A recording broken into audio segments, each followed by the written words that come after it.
हाँ बच्चों, राधे राधे।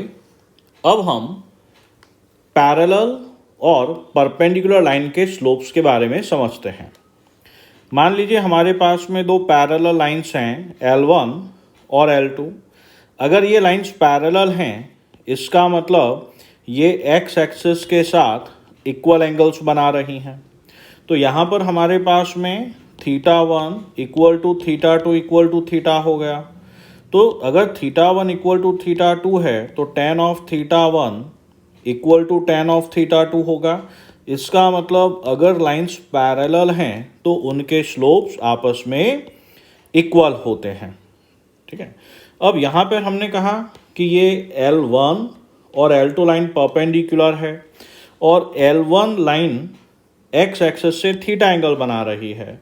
तो हमारे पास में ये एंगल 90 है और ये वाला एंगल 90 माइनस थीटा होगा।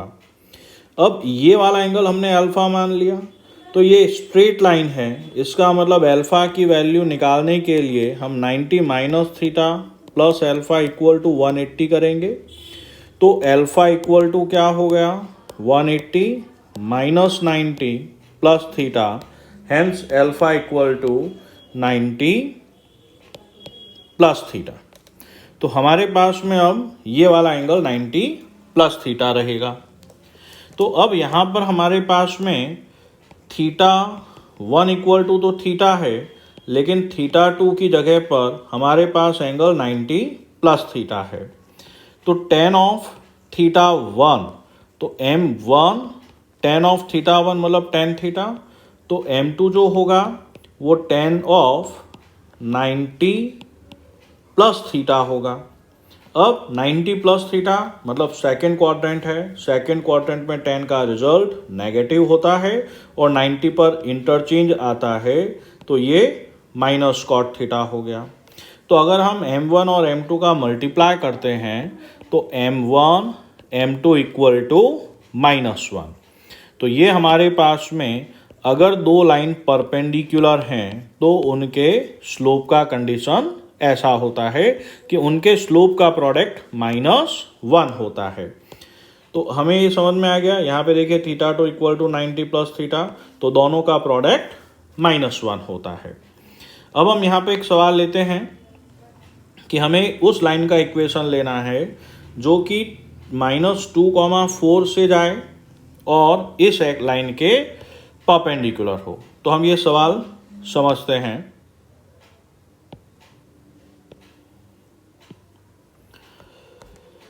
काफ़ी इजी है, समझते हैं बेटा सवाल। अब हमारे पास में जो लाइन गिवन है उस लाइन का इक्वेशन है 3x minus y plus 5 equal to 0।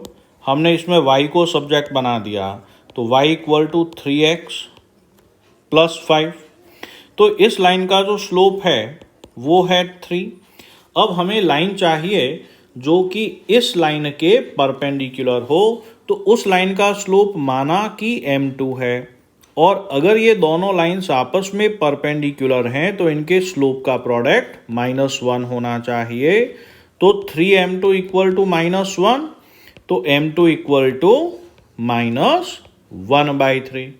तो हमें उस लाइन का इक्वेशन चाहिए जिसका स्लोप -1/3 है और जो -2, -4 से जाती हो।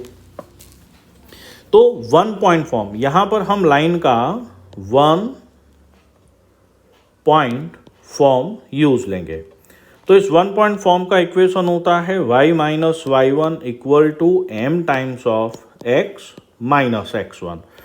तो y माइनस ऑफ -4, m की जगह पर -1/3, x माइनस x1 की जगह पर -2। तो अब हमारे पास में ये इक्वेशन हो गया y प्लस 4 इक्वल टू -1/3 और x प्लस 2 क्रॉस मल्टीप्लाई करेंगे तो ये 3y plus 12 equal to -x minus 2 आ गया। तो हमारे पास लाइन का equation x plus 3y plus 14 equal to 0 होगा। तो हम यहाँ पे इस तरह के लाइन के इक्वेशंस निकाल सकते हैं। अब जैसे हमारे पास में एक सवाल है कि वो कंडीशंस फाइंड करनी है जिसके लिए ये दोनों लाइन एक दूसरे के पैरेलल हों या एक दूसरे के परपेंडिकुलर हों। तो हम इस सवाल को करते हैं। काफ़ी सिंपल है, वही कंपैरिजन करना है हमें। तो हमारे पास जो लाइन 1 है, तो लाइन 1 का equation a1x plus b1y plus c1 equal to 0 है। इसी तरह से a2x plus b2y plus c2 equal to 0 है। अभी लाइन 1 का स्लोप निकालना होगा, तो b1y equal to minus a1x minus c1। इसी तरह से b2y equal to minus of a2x minus c2। तो y equal to minus a1 by b1 times of x minus c1 by b1, और यहाँ पर y equal to minus of a2 by b2 times of x minus c2 by b2। तो अगर ये lines parallel हैं तो for parallel lines ये दोनों का स्लोप सेम होना चाहिए। तो minus a1 by b1 should be equal to minus of a2 by b2। तो हमारे पास में इक्वेशन आ गया minus a1 b2 equal to minus of a2 b1। तो ये माइनस से माइनस कैंसिल आउट हो जाएगा, तो हम इसको a1 bye a2 equal to b1 bye b2 भी लिख सकते हैं। अब हम चाहें कि ये लाइंस परपेंडिकुलर हों, तो परपेंडिकुलर लाइन के लिए ये कंडीशन होती है। तो यहाँ पर दोनों ही slope minus a1 by b1 multiplied by minus of a2 by b2 equal to -1। तो यहाँ पे ये दोनों प्लस हो गए, तो a1 a2 equal to minus of b1 b2। तो यहाँ पर a1 a2 plus b1 b2 equal to 0 है। तो हमने दो लाइंस के पैरेलल या परपेंडिकुलर होने की कंडीशंस को भी समझ लिया। तो हम इस तरह से ये इक्वेशंस सॉल्व कर सकते हैं। ठीक है, राधे राधे बेटा।